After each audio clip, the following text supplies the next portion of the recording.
Oi, vocês! Feriadou, mas antes da gente feriadar de fato, eu vim aqui lembrar vocês desse empate com gosto muito do amargo, que dava muito pra gente converter esse resultado e realmente ter, ao invés de ter cedido 2 pontos, ganhar desses 3. Mas antes da gente começar a falar sobre isso, eu quero pedir pra você, por favor, se inscrever nesse canal, pois batemos os 25 mil e agora a meta é 30. Então me ajuda, por favor, se inscreve nesse canal, tem live todo pós-jogo, tem vídeo praticamente todos os dias por aqui. Então, por favor, se inscreve no canal, deixa o like pra fortalecer e chegar a mais santistas e, por favor, também hypa o vídeo, que é muito importante pra eu ir lá pra página inicial como um destaque da área de esportes, fechou?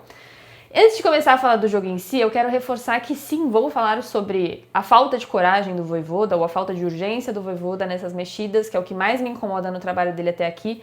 As substituições, as escolhas delas, mas sobretudo a minutagem que ele escolhe fazer essas substituições. Mas inteirando que ontem ficou muito na conta do Neymar. Então, o Vojvoda tem parcela de culpa, sim, mas acho que o maior direcionado para a culpa realmente tem que ser relacionado ao Neymar, muito por conta do gol, mas também pela questão do pênalti bobo feito por ele, fechou? Mas vamos por partes. Sobre o Vojvoda, eu queria novamente reforçar o quanto isso me incomoda no trabalho dele, porque eu acho que isso mexe muito com a atmosfera do jogo, sobre, ainda mais estando na Vila Belmiro, com as arquibancadas, e como ele não tem tato com algumas situações, e principalmente se tratando de Robinho Júnior.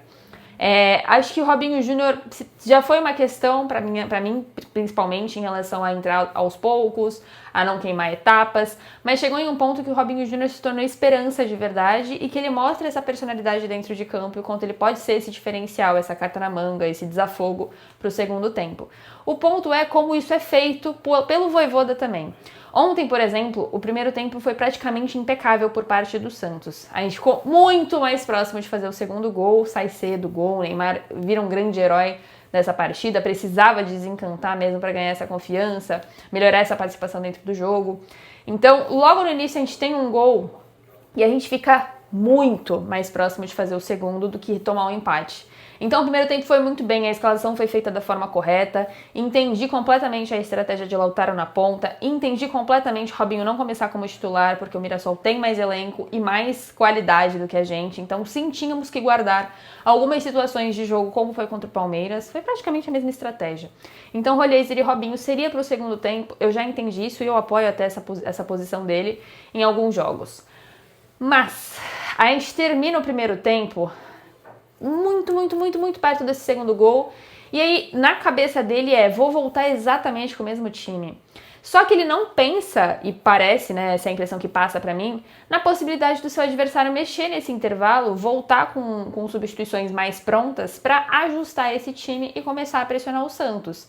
Diferentemente dele, que mantém a mesma equipe porque deu certo, ele poderia, e na minha visão é o correto, já começar inflamando no intervalo. Então imagina como a Vila Belmiro ficaria, e como o time se prepararia também, obviamente, em ter o Robinho já no intervalo, em começar a observar como o Santos está voltando dentro de campo, com o Robinho sem o colete, o quanto a arquibancada não enlouqueceria, não passaria essa energia para o campo. O Santos, obviamente, se beneficiaria também de ter um Robinho logo no início do segundo tempo, porque eu acho que teria um ponto de atenção para o Mirassol muito forte, o Robinho na frente.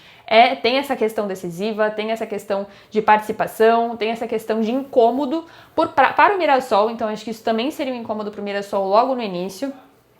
Talvez mexesse na estratégia de substituição do técnico, não sei. Mas o ponto mudaria muito a atmosfera da Vila Belmiro. Acho que o Robinho já tinha que ter voltado como titular, como substituição pronta para o intervalo, para incendiar essa partida desde o início e não cair no ritmo, né? Porque a gente termina muito em alto o primeiro tempo, mas não foi o que aconteceu.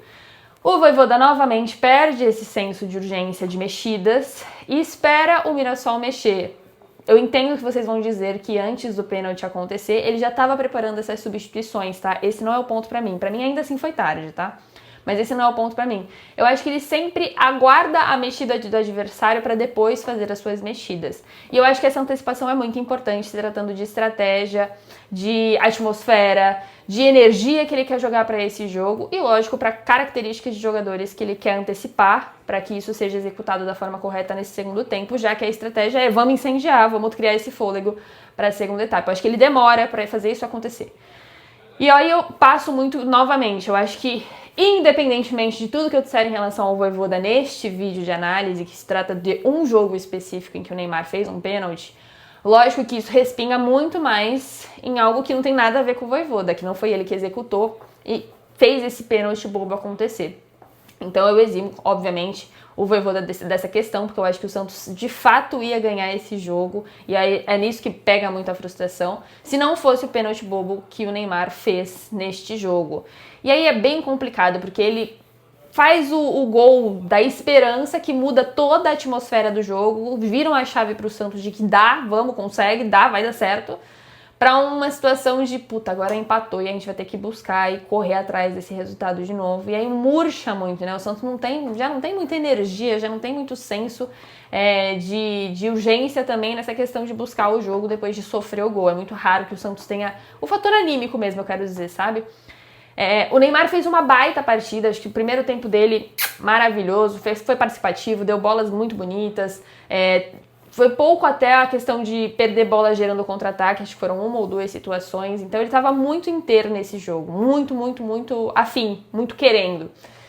E aí ele sofre o pênalti, ele realmente acredita que nem... Ele sofre não, perdão, ele faz o pênalti, ele realmente nem acredita que ele tenha feito o pênalti, porque ele fica muito puto com o Reinaldo, né, reclama bastante, só que de fato ele deixa um pé ali que pede apoio do Reinaldo, o pênalti é de fato claríssimo, assim, cristalino. E aí respinga nele completamente, eu acho que o Vojvoda tenta ainda ajustar o time, coloca o Roleiser, coloca o Mike, porque o Igor Vinícius não tinha condição física de continuar, o Igor Vinícius jogou muita bola, Arão jogou muita bola, então tava tudo muito bem postadinho até o pênalti acontecer, e aí tem que mudar bastante, principalmente o mental desse time.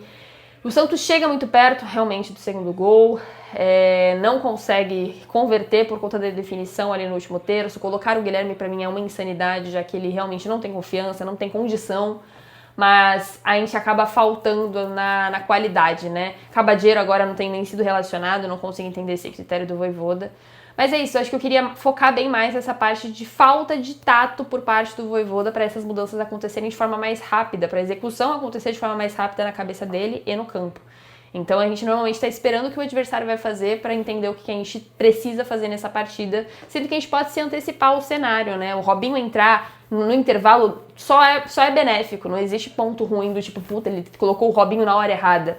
Muito difícil isso acontecer. Eu acho que a arquibancada estava muito ansiosa para ver o Robinho, ia ter um ponto de atenção pro Mirassol, certamente poderia ser que o Mirassol subisse menos, porque tem essa questão de segurar um pouco mais o jogo, pensando que tem um atacante diferenciado ali na frente. Enquanto isso, era o Barreal oscilando muito entre maus momentos e bem maus momentos, e alguns bons momentos.